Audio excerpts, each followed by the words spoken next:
Hallo und willkommen bei Laura und Mariano im Irak oder so halb. Wir sind an der Grenze. Wie sagt man hier Hallo? Assalamu alaikum. Ah ja, genau.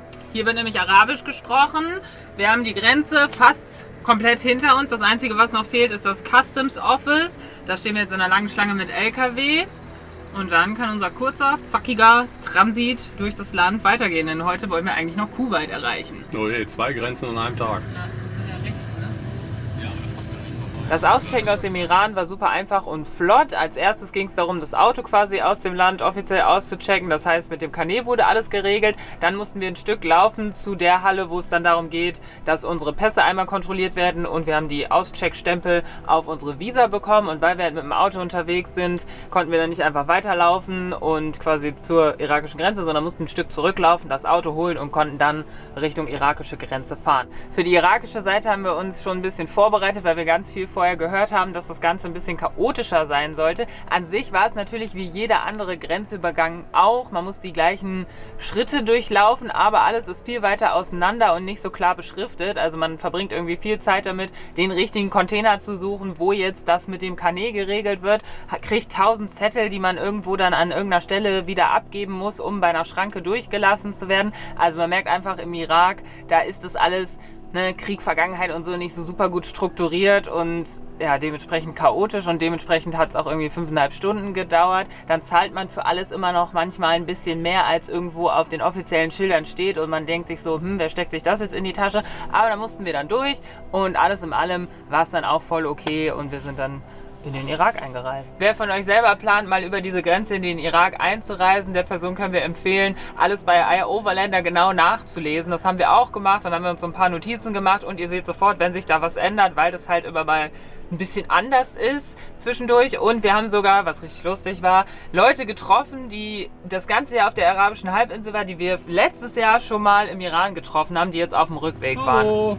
Tschüss. Und wir haben übrigens jemanden aus Frankreich an der Grenze getroffen, mit dem haben wir das jetzt alles zusammen gemacht. War ganz okay. Und endlich gegen 14 Uhr konnten wir uns für den kurzen Transit durch den Irak auf den Weg machen.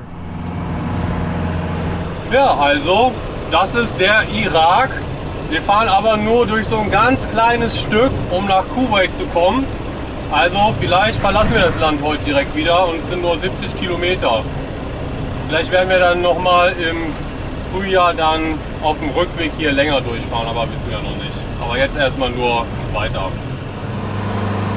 So, der erste Eindruck, das was als erstes auffällt schon an der Grenze ist, dass hier super viele amerikanische Karren rumfahren. Ich weiß nicht, ob die irgendwie hier gelassen wurden oder so. Und sonst landschaftlich erstmal ja, sehr flach und Wüstenlandschaft, sehr trocken. Angeblich noch viele Ölfelder, mal sehen.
Stehen wir ein bisschen im Stau in der nächsten Stadt hinter der Grenze. Damit haben wir jetzt nicht so gerechnet. In der Zeit wollte ich euch kurz erzählen, dass wir hier schon viele Leute gesehen haben, die diese arabische Kleidung anhaben. Also so super informiert sind wir da jetzt noch nicht, aber diese langen Gewänder mit so einem Palituch und so einem Ring auf dem Kopf. Und an der Grenze war so eine ganze Männergruppe, die auch irgendwie einfach cool aussahen. Also wieder, ja, für mich halt sehr besonders, weil ich sowas nicht gewöhnt bin. Und da dachte ich auch so, es wäre schon cool, das zu fotografieren. Aber gleichzeitig war ich ja auch immer total genervt irgendwann, wenn Leute in Pakistan und Indien immer ein Foto von mir wollten. Aber ich verstehe jetzt so, woher das kommt, weil ich sah ja für die total anders aus und jetzt sind hier halt auch diese coolen Menschen, die so komplett anders aussehen für mich. Also ich bin es ja nicht gewöhnt und ja, ist auf jeden Fall eine spannende Erkenntnis, die ich hier so habe, dass ich das nochmal ein bisschen besser nachvollziehen kann.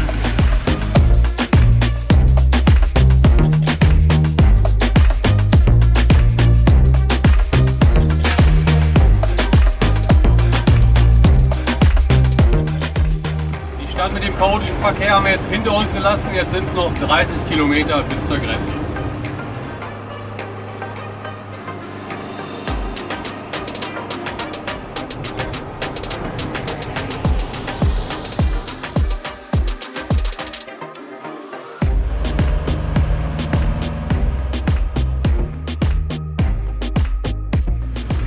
Okay, dann haben wir es eigentlich schon fast zur Grenze geschafft. Ne? Noch 2 Minuten, sagt das Navi.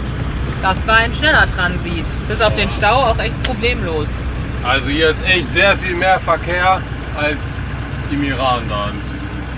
Das hat uns ein bisschen überrascht, dass hier so viel los ist. Aber naja, Safwan Border Crossing. Hallo, da sind wir. Kuwait, willkommen. Ich weiß bei manchen Offizieren und so immer nicht, ob die wirklich unseren Van kontrollieren, weil sie es müssen und das deren Job ist, oder ob sie nur so eine Van-Tour wollen, weil die kommen dann nämlich rein und da muss man denen so alles zeigen. Aber ja, ich verstehe auch, ist jetzt nicht der spannendste Job, irgendwo zu sitzen und da will man einfach was Spannendes angucken. So, und damit ist unsere offizielle Stunde im Irak schon wieder vorbei. Jetzt sind wir offiziell ausgereist. Das ging ratzi-fatzi und wir haben für 2 Visa on Arrival jeweils $77 bezahlt. Plus $50 fürs Auto. Ja, also es ist ein teures Vergnügen, aber man kommt halt nicht drum rum.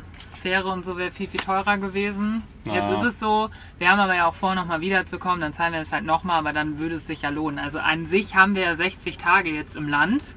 Wir nutzen sie jetzt gerade nur halt nicht. Ja, ist ein bisschen dumm, dass es kein Transitvisa gibt für diese 70 Kilometer oder irgendwie einen anderen Weg darüber zu kommen. Ist auch echt ein bisschen Pech, dass da noch so ein Zipfel Irak ist und die so viel Geld dafür wollen. Ja, aber ich meine, das ist ein Land, was unter viel Krieg gelitten hat und so, dass die jetzt nicht so Behördenzeugs für westliche Touris perfekt herausgefunden haben, finde ich irgendwie ein bisschen verständlicher als bei anderen Ländern. Na gut, okay, dann geht's jetzt da irgendwo hin weiter.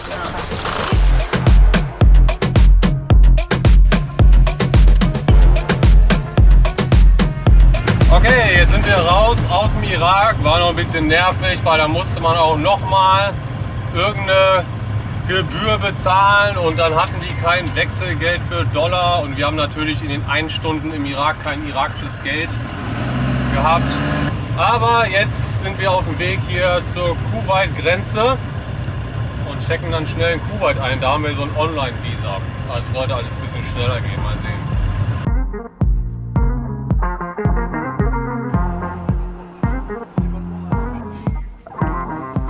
So, eine Weile später, Sonne ist untergegangen. Jetzt haben wir alles geschafft. Haben noch irgendwelche Zettel auf Arabisch, keine Ahnung. Ich weiß jetzt aber, wie man meinen Namen auf Arabisch schreibt. Ja, das war voll cool. Ja, das steht auf dem Visum da oben. Ah ja, das ist ja cool. Ja, aber jetzt ist unser Tag der Grenzübertritte vorbei. Das machen wir, glaube ich, auch nicht nochmal. Es dauert halt alles immer und macht jetzt nicht so einen Spaß, aber naja, wir haben es geschafft und sind jetzt in Kuwait. Hier sind bis jetzt alle mega nett. Ist auch nicht so voll wie Irak. Überhaupt nicht. Hier ist irgendwie niemand. Naja, mal gucken. Wir fahren jetzt erstmal raus aus dem Grenzabschnitt und dann werden wir mal sehen, wie Kuwait so ist, weil eigentlich gibt es ja nur die Stadt, also Kuwait City und ein bisschen was drumherum. Naja, und zur Feier des Tages können wir jetzt hier noch anstoßen. Mit so einem Natürlich kein Champagner, sondern Wasser. So trinkt man hier sein Wasser. Oder im Irak, oder? Haben wir im Irak bekommen. Ah ja, cheers. Bei den Dingern fragen wir uns so ein bisschen, ob das so ein Überbleibsel ist aus der Militärzeit ist ja noch nett, Besetzung. aus dem Krieg, den die USA vor allem hier geführt haben, natürlich auch andere Länder, aber vor allem von den USA ausgehend, ob Soldatinnen sowas benutzen. Vielleicht kennt sich ja jemand aus, also weil eigentlich macht ja nicht, also so richtig Sinn macht das doch nicht, oder sowas?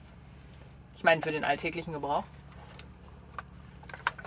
Schmeckt auch nicht. Wurde uns aber geschenkt. Oh ja, wir tun es in die Tasche. Na gut, dann vamos. Nee, Yalla! Yalla!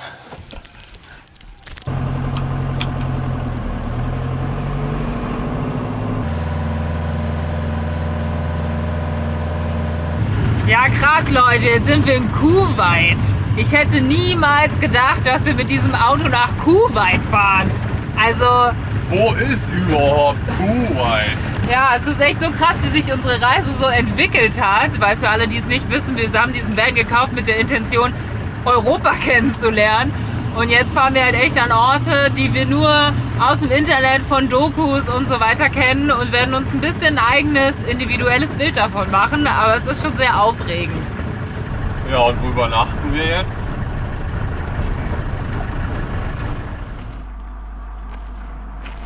So, wir haben uns jetzt einfach hier an den Rand erstmal gestellt. Wenigstens erstmal was essen und wahrscheinlich bleiben wir einfach hier. Hoffen wir mal, es ist ein guter Schlafplatz, inshallah. Wird schon irgendwie okay sein, weil hier ist echt nichts los und die sind alle gechillt. Und das ist das Geile, was wir gelesen haben in diesen arabischen Ländern, dass dieses Camping und also irgendwo in der Wüste oder irgendwo sich hinstellen, ist halt völlig verbreitet und akzeptiert. Also zum halt Wildcampen, glaube ich, schöne Länder. Genau, also es ist überhaupt nichts Ungewöhnliches, niemand wird sich krass wundern. Deswegen gehen wir mal davon aus, dass wir hier ganz entspannte Nächte, Tage und so weiter haben werden. Naja, alle haben wohl irgendwie einen Offroader und irgendeine Hütte in der Wüste und dann fährt man dahin mit der Familie am Wochenende und campt dann da. Ah, ist ja auch mega oder so. cool. Ja. Keine Ahnung, sehen wir dann. Wie wir dann. Aber erstmal sind wir sehr happy, dass wir jetzt hier in Kuwait sind. Yay, Kuwait. Es war irgendwie ein ganz krasser Tag mit vielen verschiedenen Boah, Eindrücken. Muss man erstmal verarbeiten und viel hin und her gelaufen und viel Papier und dödödö. 2 Aber Grenzen am Tag ist echt ein bisschen viel. Ja. Vor allem irgendwie die irakische Grenze ist ein bisschen anstrengend. Aber das war uns bewusst. Ja, wussten wir vorher alles. Wir haben uns ja gut vorbereitet. Wir wussten immer, wo wir immer hinlaufen müssen und so weiter. Deswegen hätte es noch schlimmer sein können. Aber ich meine, wir haben angefangen um 8:30 Uhr morgens. Jetzt ist es dunkel. Jetzt sind wir hier fertig. Deswegen schon ein langer Tag, ne? Ja, aber wir haben es geschafft. Unseren französischen Freund haben wir übrigens auf dem Weg, ich weiß nicht, kann man verloren sagen? Also naja, er wollte noch was essen ja, und genau. so.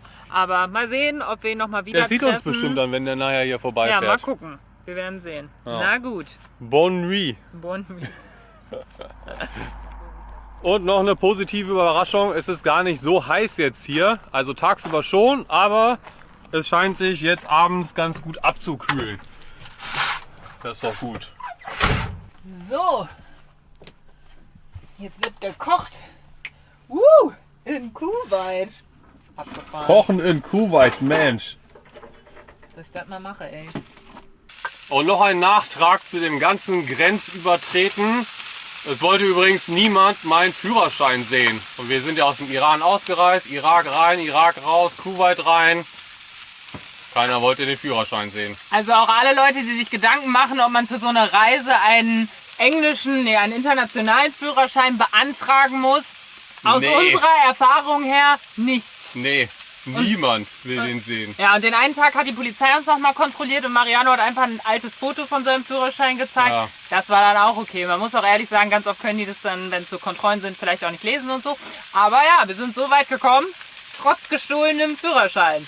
Naja, also ich habe meinen in Pakistan verloren, falls jemand noch nicht weiß. Aber kein Problem. Und bei den einem Zollbüro haben wir dann, weil wir nicht das passende Geld haben, haben wir irakisches Geld als Rückgeld bekommen. Also, falls es jemand interessiert, so sieht irakisches Geld aus. Dinar. 10.000 Dinar. Also damit haben wir es auf die arabische Halbinsel geschafft, wo uns und euch in den kommenden Videos viel erwarten wird. Nächste Woche geht es los mit Kuwait City, was komplett anders ist zu allem, was wir im ganzen letzten Jahr gesehen haben. Danke fürs Zuschauen und wir freuen uns, wenn ihr dann wieder mit dabei seid.